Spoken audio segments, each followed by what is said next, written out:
కాబట్టి ఉత్తర ప్రాంతంలో ఉన్నవారు గలిలీలు, దక్షిణ ప్రాంతంలో ఉన్న యోధా, ఆ పేరుని బట్టే తెలుస్తుంది ఈయన యోధా దేశం అంటే యెరూషలేము ఆ ప్రాంతం చెందినవాడు ఈయన.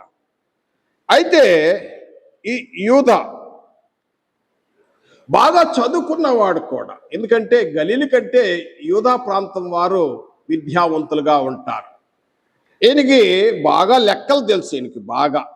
ఎందుకంటే అనేక సార్లు ఆయన ఈ అత్తర్ని ఇంతకు అమ్మితే ఇన్ని డబ్బులు వస్తాయి కదా అనేది ప్లస్లు మైనస్లు క్రెడిట్లు డెబిట్లు, బహుశా ఇంకి ఈ సబ్జెక్టు కామర్స్ కావచ్చేమో, మంచిదే సబ్జెక్ట్ అయితే మంచిదే.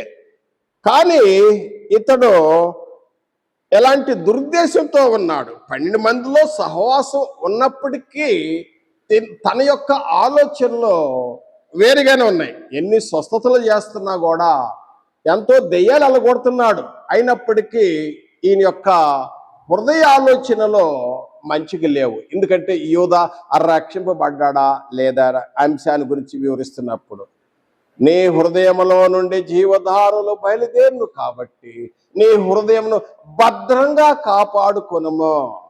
కానీ ఇతని హృదయ ఆలోచనలో అంత దురాశతో నిండి ఉన్నది. ఎందుకంటే యేసుక్రీస్తు వారి యొక్క పరిచర్యలో మరి అంతమంది వారితో మంచి వారితో సహవాసం చేస్తున్నప్పటికీ కూడా ఈయన ఆలోచనలు వేరుగానే ఉన్నాయి.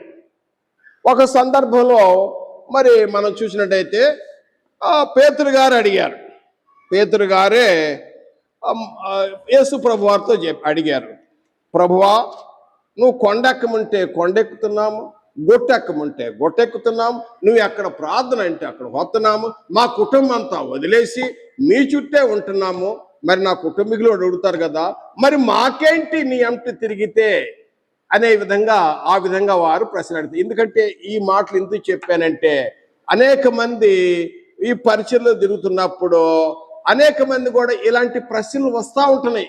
It is my experience.